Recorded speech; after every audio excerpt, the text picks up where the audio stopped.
बांग्लादेश के आंतरिक हालात पर है भारत की नजर।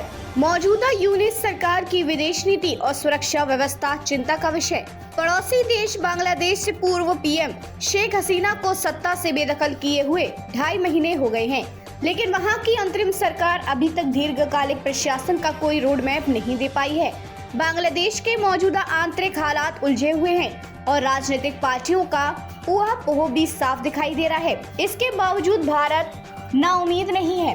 भारत के कूटनीतिक रणनीतिकार मान रहे हैं कि अभी इंतजार करने की नीति ही सर्वश्रेष्ठ है, लेकिन उन्हें इस बात का पक्का भरोसा है कि वहां के भावी राजनीतिक घटनाक्रम में भारत के हितों को नजरअंदाज नहीं किया जाएगा। इसके साथ ही भारत बांग्लादेश के हालात पर पैनी नजर बनाए हुए है। सूत्रों का कहना है कि बांग्लादेश की आंतरिक स्थिति में पिछले 2 महीने में कोई बदलाव नहीं आया है।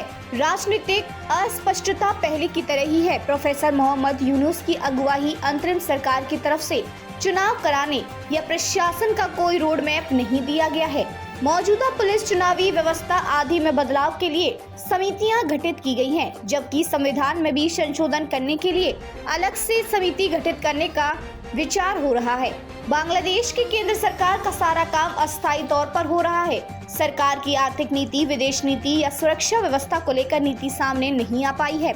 पूर्व विपक्षी नेता बेगम खालिदा जिया की राजनीतिक पार्टी बीएनपी के भीतर भी इसको लेकर बेचैनी है।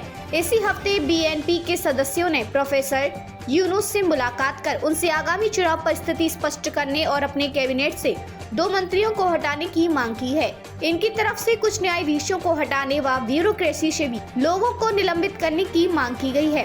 उक्त सूत्रों के मुताबिक ये बता रहा है कि प्रोफेसर यूनुस के साथ बीएनपी के रिश्ते बहुत मधुर नहीं हैं। दूसरी तरफ पूर्व पीएम हसीना को सत्ता से बाहर करने में अहम भूमिका निभाने वाले अंतरिम सरकार पर दबाव बनाने का दबाव है। ये बताया जा रहा है कि जमात के लोग अंतरिम सरकार की जगह जल्द से जल्द निर्वाचित सरकार के गठन के पक्ष में है। पिछले दिनों अंतरिम सरकार के साथ बैठक में बीएनपी और जमात दोनों की तरफ से जल्द चुनाव कराने की मांग रखी गई है, जबकि अंतरिम सरकार का तर्क है कि जब तक हर स्तर पर सुधार का एजेंडा लागू नहीं किया जाता, तब तक चुनाव प्रक्रिया को आगे बढ़ाने का कोई मतलब नहीं है। वैसे यह भी उल्लेखनीय तथ्य है कि अंतरिम सरकार ने आवामी लीग, पूर्व पीएम हसीना की पार्टी और पूर्व पीएम हसीना की सरकार में शामिल दूसरे राजनीतिक दलों को विमर्श के लिए नहीं बुलाया है। कूटनीतिक सूत्रों का कहना है कि जिस तरह की स्थिति बन रही है, उससे लगता है कि पड़ोसी देश में राजनीतिक अस्थिरता काफी लंबे समय तक चल सकती है। उधर भारतीय उच्चायोग की गतिविधियां बहुत ही सीमित हैं। सुरक्षा दृष्टिकोण से भारत ने वहां से अपने काफी सारे राजनयिकों को वापस बुला लिया है, जिससे वीजा देने संबंधी प्रक्रिया भी काफी सीमित हो गई है। मांग के मुताबिक बीमार व्यक्तियों को भी समय पर वीजा देने में समस्या आ रही है। जब तक अंतरिम सरकार सुरक्षा प्रबंध को चाक चौबंद नहीं करेगी, भारत के लिए सामान्य वीजा सेवा देना मुश्किल है।